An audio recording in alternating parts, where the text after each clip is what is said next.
नमस्कार. श्री स्वामी समर्थ. स्वामी भक्तांनो, आज मी तुम्हाला भाड्याचे घर शीघ्र मिळण्यासाठी उपाय सांगणार आहे आणि तसेच मुलांना जर परीक्षेत यश प्राप्ती हवी असेल तर त्यासाठीही मी तुम्हाला उपाय सांगणार आहे. आता हे जे उपाय मी तुम्हाला सांगणार आहे हे आपल्या दिंडोरी प्रणीत सेवा मार्गातील आपल्या गुरुमाऊलींनी सांगितलेले उपाय असतात आणि हे जे गुरुमाऊलींचे उपाय असतात ते 100% प्रभावशालीच उपाय असतात. त्यामुळे तुम्ही हे उपाय नक्की करून बघा आणि नक्की अनुभव घेऊन बघा. आता बघा, बऱ्याच लोकांना असा प्रॉब्लेम असतो, त्यांची एका शहरातून दुसऱ्या शहरात बदली होत असते नोकरीमुळे, किंवा मग बऱ्याच महिलांना त्यांच्या मुलांच्या शिक्षणासाठी एखाद्या मोठ्या शहरात जावं लागतं, किंवा अजून दुसऱ्या कुठल्या तरी कारणामुळे आपल्याला आपलं मूळ गाव मूळ घर सोडून शहरात नवीन घर हवं असतं राहण्यासाठी. आणि ते घर म्हणजे भाड्याचं घर किंवा भाड्याचं फ्लॅट आपल्याला ताबडतोब मिळणं मात्र शक्य होत नाही आणि मग हीच गोष्ट आपल्यासाठी एक मोठी समस्या बनून जाते. आणि त्यावेळेस आपण आपला परिवार, भाड्याचं घर ताबडतोब न मिळाल्यामुळे आपण आपला परिवार आपल्या सोबत घेऊन येऊ शकत नाही, किंवा मुलांच्या ऐन शिक्षणाच्या वेळेस पण आपल्याला भाड्याचा फ्लॅट ताबडतोब न मिळाल्यामुळे खूप साऱ्या समस्या निर्माण होतात. आणि म्हणूनच आपल्या गुरुमाऊलींनी आपल्याला काही उपाय दिलेले आहे आणि ते उपाय आपल्याला शीघ्र भाड्याचं घर मिळण्यासाठीच आहे. तो तुम्ही नक्की करून बघा. उपाय असा करायचा की रविवारीच करायचा आहे हा उपाय. रविवारी रात्री एक तांब्याचा कलश घ्यायचा. आपण पूजेसाठी जो तांब्याचा कलश वापरतो ना, तो कलश घ्यायचा. त्या कलशात पाणी भरून घ्यायचं. उपाय रविवारीच करायचा आहे हा, हे लक्षात ठेवा, कुठल्याही वारी नाही करायचा. रविवारी रात्री तांब्याचा कलश घ्यायचा, तांब्याच्या कलशात पाणी घ्यायचं आणि पाणी घेतल्यानंतर मग तांब्याच्या कलशात तुम्हाला मुठभर धने टाकायचे आहे. आता धने सगळ्यांना माहिती असतील बघा, आपल्या कोथिंबिरीला जे धने येतात, ती धने आपण मसाल्यात वापरतो, ती धने आपल्याला कलशात टाकायची आहे आणि ती मुठभर टाकायची. त्याच्यानंतर मग त्याच्यात लाजाळूच्या झाडाचे 10-12 पानं टाकायचे आहे. आता लाजाळूचं झाड बऱ्याच जणांना माहिती असेल आणि नसेल माहिती त्यांनी गुगलवर सर्च करा. तसंच तुम्ही जर नर्सरीत चौकशी केली तर नर्सरीत पण तुम्हाला हे झाड मिळून जाईल, लाजाळूचं झाड. आणि त्या लाजाळूच्या झाडाच्या फांदीचे 10-12 पानं घेऊन त्या कलशात टाकायचे आणि ते पाणी म्हणजे तो कलश रात्रभर तसाच राहू द्यायचा.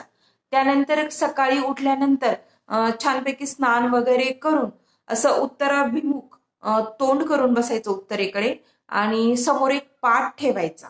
पाटावर एक ताम्हण ठेवायचं आणि ताम्हणात एक सुपारी ठेवायची आणि त्या सुपारीवर मग जे रात्रीचं ते कलशातलं पाणी आहे त्या कलशाने त्या सुपारीला आंघोळ घालायची. असं एक धार लावायची सुपारीवर. मग ते सुपारीला आंघोळ घातल्यानंतर म्हणजे पाणी संपल्यानंतर मग ती सुपारी छानपैकी पुसून एका दुसऱ्या छोट्या ताम्हणात ठेवून सुपारीला मग पांढरे गंध लावायचे. सुपारीला पांढरे गंध लावल्यानंतर जो तुपाचं निरंजन असतं, तुपाच्या निरंजनाने सुपारीला असं ओवाळून घ्यायचं. त्यानंतर मग एक सुगंधी अगरबत्ती लावायची आणि त्या अगरबत्तीनेही सुपारीला ओवाळून घ्यायचं. नंतर तुम्हाला 108 बेलपत्र आणून ठेवायची पूजेच्या आधीच आणि त्या सुपारीवर तुम्हाला कैलासपती महादेव हा मंत्र म्हणून त्या सुपारीवर बेलपत्र व्हायचं आहे.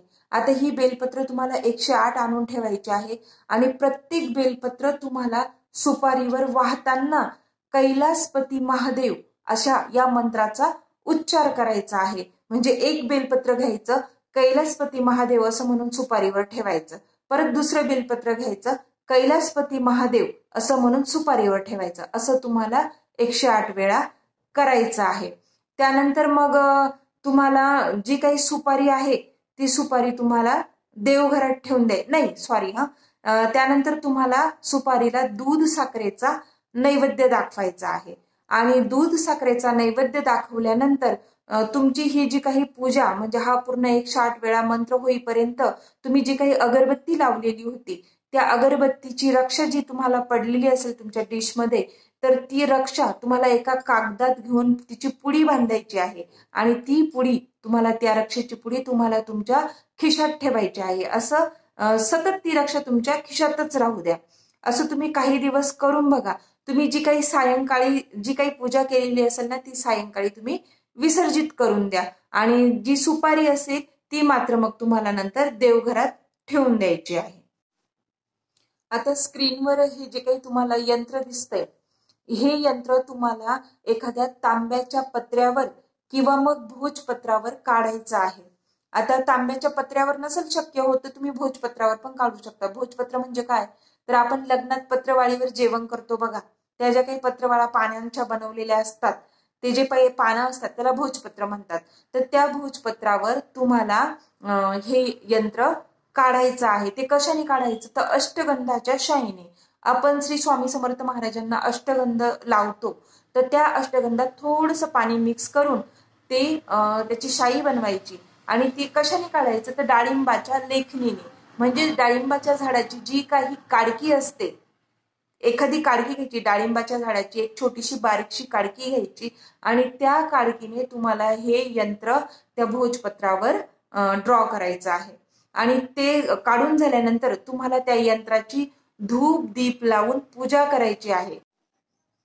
नंतर घर तुम्हाला जेव्हा भाड्याचं नवीन घर मिळेल, त्या घरात तुम्ही जी काही देवघरात सुपारी ठेवलेली होती त्या सुपारीची पुन्हा पूजा करायची आहे आणि संध्याकाळी ती पूजा तुम्हाला विसर्जित करून द्यायची आहे. आणि त्यानंतर दुसऱ्या दिवशी ती सुपारी तुम्हाला पवित्र पाण्यामध्ये तिचं विसर्जन करून द्यायचं आहे. आणि हे जे यंत्र आहे हे तुम्ही पूजेतही ठेवू शकतात किंवा मग हे यंत्र पण तुम्ही विसर्जन करून द्यायचं आहे. तर अशा प्रकारे हा तुम्ही उपाय करून बघा. आता यापुढील उपाय मी तुम्हाला सांगणार आहे तो म्हणजे मुलांना जर परीक्षेत यश प्राप्ती हवी असेल तर मुलांनी हा मंत्र म्हणायचा आहे असं गुरुमाऊलींनी सांगितलेलं आहे. आपल्या गुरुमाऊलींनी हा मंत्र सांगितलेला आहे, मोरी सुधारई सोसब भांती जासू कृपा नाही कृपा अघाती. हा जो काही मंत्र आहे ना, हा मंत्र विद्यार्थ्यांनी रोज 11 वेळा म्हणायचाच आहे परीक्षेत यश प्राप्ती मिळवण्यासाठी. रोज 11 वेळा म्हणायचा आहे. त्यानंतर परीक्षेला गेल्यानंतर हा मंत्र तुम्हाला जर ऐन वेळेला काही आठवलं नाही उत्तर तुमच्या प्रश्नाचं, तर त्यावेळेस तुम्हाला मनातल्या मनात 5 वेळा जपायचा आहे. त्यानंतर जर तुम्ही इंटरव्ह्यूला जात असाल तर त्याच्या आधीही तुम्हाला हा मंत्र 11 वेळा म्हणायचा आहे आणि इंटरव्ह्यूच्या ठिकाणी गेल्यानंतरही तुम्हाला हा मंत्र 5 वेळा किंवा 11 वेळा मनातल्या मनात म्हणायचा आहे. व्हिडिओ आवडला असेल तर लाईक करा, शेअर करा, सबस्क्राईब करा, बेल आयकॉनला नक्की क्लिक करा म्हणजे माझे यापुढील व्हिडिओ तुमच्यापर्यंत येऊन पोहोचतील. श्री स्वामी समर्थ.